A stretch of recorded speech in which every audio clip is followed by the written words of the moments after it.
You can establish yourself as an influencer, as someone who is a credible expert with a simple podcast. Now, the podcast is not the most important thing. It is just one of many things you can do to position yourself as a recognized expert. But with modern technology, it is easier and easier to do an audio program in a way that creates you as an expert. I'm Justin Hitt with Inside Strategic Relations. First off, why would you want to be a credible expert? Well, first, being a credible expert makes you the go-to choice when there is a certain solution that you can solve. So if you're the go-to expert when it comes to estate planning and wills, then people are more likely to refer you.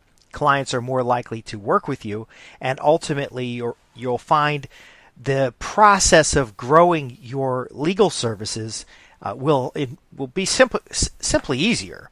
If you're a cardiac surgeon rather than just a heart specialist, then you're going to have more credibility to speak at events. You may have better access to technology or better hospitals. And as a heart surgeon, you're going to be the go-to choice for heart surgeries, and clients will not shop around. But if you're just a heart specialist, then there would likely be multiple competitors in the marketplace. Now, can a lawyer or a heart surgeon use podcasting to improve their client base? Yes and no. Now, I'm going to recommend podcasting because it's something that people are aware of, but I'm also going to share with you two more powerful ways to use the spoken word to create influence, to improve your income, and to gain power in your marketplace. And these are actually better than podcasting, but you can build comfort, you can build additional programs, and you can maintain a different dialogue with your prospective clients or partners using the podcast itself. So first thing, if you are speaking to groups and you're doing presentations of 45 minutes or more, that is actually more powerful than a podcast. And the reason why it's more powerful than a podcast is because you're physically in front of an audience and you're communicating with them in a more personal and interactive way. So you can ask questions of the audience, they can raise their hand, they can ask you questions at the end of the program. This is one of the more credible ways to position yourself as an expert. Now, where would you speak to a group? Where you can speak at trade shows, you can speak at events, you can speak at conferences, you can establish webinars or telepresence and speak with individuals directly. Now, what would you speak about? Well, you would speak about new ideas and concepts in the industry, maybe discoveries or past experiences, or you might be speaking to individuals just entering your field about some of the successes and drawbacks to different approaches to getting to where you are in the business. Now, you might be saying, well, why would I want to speak and teach new people in the industry how to compete with me? Well, you may want to build a practice rather than being an individual contributor. And now building a practice, you need new people to come in and actually start taking up some business, and you're going to get a cut of that business. Now, the second place that you can speak that is highly credible and positions you as an expert is actually being interviewed by trade publications and larger organizations.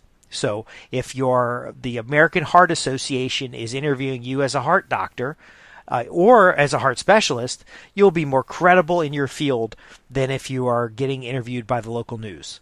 But being interviewed by the local news does telegraph your value in the marketplace all the same. Now, of course, you're going to have a purpose for speaking. You're going to be looking to persuade the audience, looking to position yourself as an expert. Often, very much, you're also building the confidence of your audience to be able to do something, because you don't have to speak on the topic of your career to build credibility.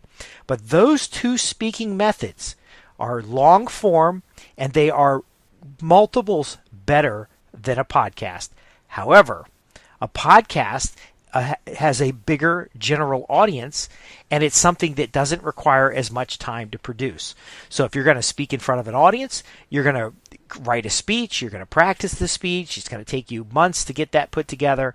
Now, you could use the same speech and keep getting a different audience, but ultimately there is a greater time investment there. When you are being interviewed, you do have to go find people. This is how the public relations side works. You do have to go find people to interview you. However, if you're speaking to a group or you're being interviewed and you record those presentations, you can have somebody else chop them up into smaller 5 to 15 minute segments that now become part of your podcast. There may also be times where you can just sit down and record because perhaps you have an outline or there's a current event in your marketplace. And so that's where podcasting comes in. Podcasting is more news-based. It maximizes the listener base or the audience of people who can listen to you.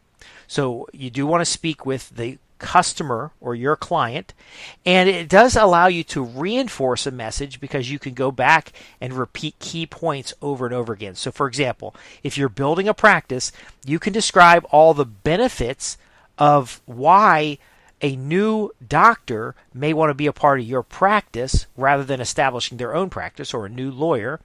And you can maybe you have one presentation that's 3 reasons why you want to look for these things in a practice, or 5 reasons why going at it on your own may not be the most profitable.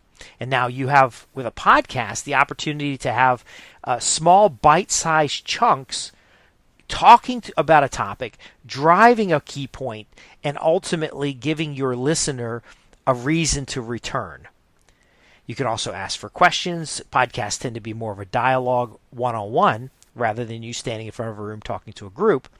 But you can use your long-form presentations, even excerpts from training programs, in your podcast media. So your podcasts are a series of presentations, shorter presentations. Now, you can still do a 2-hour podcast. There's nothing wrong with that.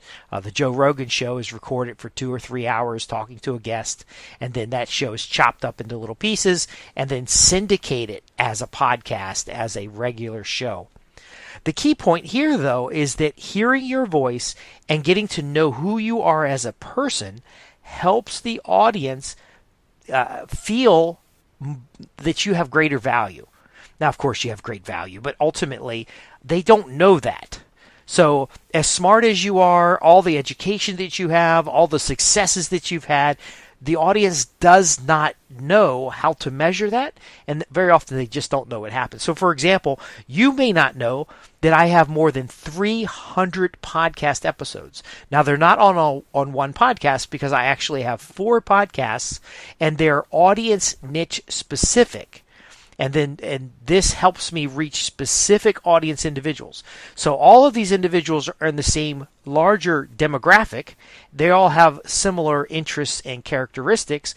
They all have certain psychographics or financial earnings, but I have individual podcasts talking to segments inside that group because they're more interested in the niche topic than they are into general ideas. So in my particular case, I have a podcast that talks about home management and a podcast that talks about clear communications. Well, not everybody in the larger group are interested in both topics, but a large majority is interested in one topic or the other. So I actually created channels, and then the 300-400 podcasts actually they fit together in pieces to make larger presentations. So here's something that's interesting, and the reason why I like the podcast format, and I believe it can help you reach your audience, is because it helps you organize ideas. So a 45-minute presentation really is a number of 5 to 10-minute presentations put together. Each segment of your larger presentation needs to have a beginning, middle, and end. Now, it could follow a story formula. It could be a STAR story solution. That's from Gary Halbert. And that's setting up somebody as a winner. They're the star, and they had a problem, and they approached the problem a certain way, and they got a solution. And you're offering that to the audience. It could be a case study. So a 5-minute segment might talk about the patient who came in with a certain problem. You diagnosed the problem, and because of these characteristics, you offered a solution, and they didn't take the solution.